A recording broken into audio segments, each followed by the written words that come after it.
Good evening, my fellow exorcists, and welcome to the Lay of the FilmExorcist. Tonight, we will be taking a look at Star Wars The Old Republic, Deceived. A Sith warrior to rival the most sinister of the Order's Dark Lords, Darth Malgus brought down the Jedi Temple on Coruscant in a brutal assault that shocked the galaxy.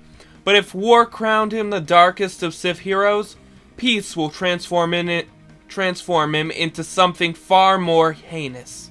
Something Malgus would never want to be, but cannot stop becoming. Any more than he can stop the rogue Jedi fast approaching. Her name is Arin Lanier, and the lone Jedi Knight that Malgus cut down in the fierce battle for the Jedi Temple was her master.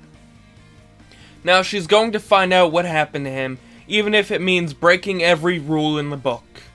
Now before we move on to my opinion, I'd like to just announce that this video is sponsored by Animal. So go buy yourself some amazing low-priced anime merch, including cute figurines to brighten up your collection.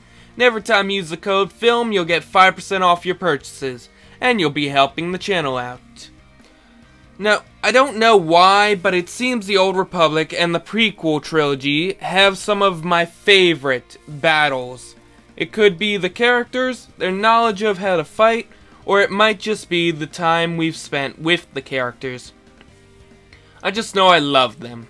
The reason why I say this is because of the two great battles we've received in this story, both of them taking place at the same exact time like most Star Wars stories. And I'm talking about the battle between Darth Malgus and Arin Lanier, and the battle between Zirid Kor and Braff Zizor. Now, obviously, since I've played the Old Republic, I knew that Malgus was going to survive, but the lives of the other three were definitely a surprise, because we've never heard their names after the books, so their fates were truly up in the air. I also love how the story is based on my favorite cinematic trailer of the Old Republic, because like many stories, the book is definitely better than the movie, thanks to the details of what we didn't fully see in the trailer.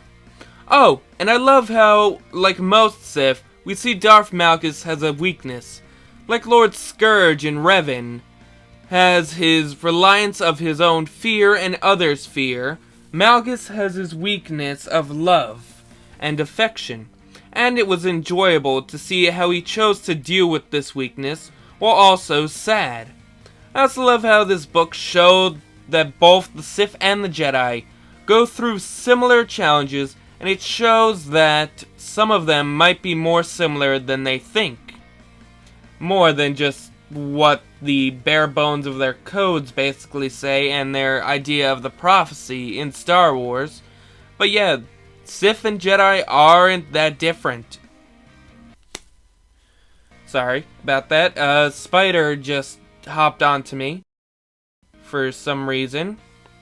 Now, it also shows that some of them might... Yeah, I said that also. I also love reading in the book how easy it seems for a Sith Lord's position to change in the Sith Empire. And, unlike most Star Wars stories, this one focuses more on the villains than it does on the Jedi or the smugglers of the galaxy. This is Darth Malgus' story and his rise to power, and actually, I'd say Malgus was my favorite character in this book, especially with how angry he seems throughout the book.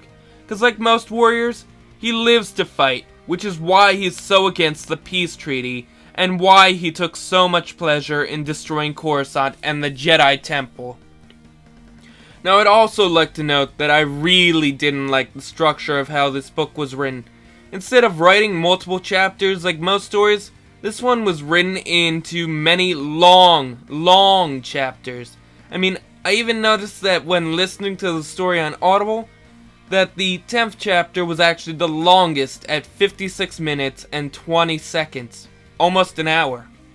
Now, most stories would split these chapters up into multiple chapters, but instead, the story was only 14 chapters. Now, despite that small problem, I did really enjoy the story, and like Revan, it just makes me love the Old Republic a whole lot more.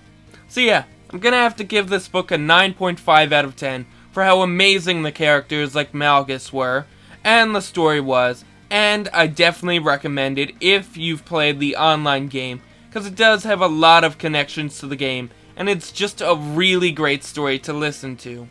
Or read. Depends on your preferences. Like me, I'm too ADHD when it comes to a book, to the point that I can't sit down and read. So, if you're like me, you can listen to it on Audible. Sadly, they are not sponsoring us, but one day, maybe one day.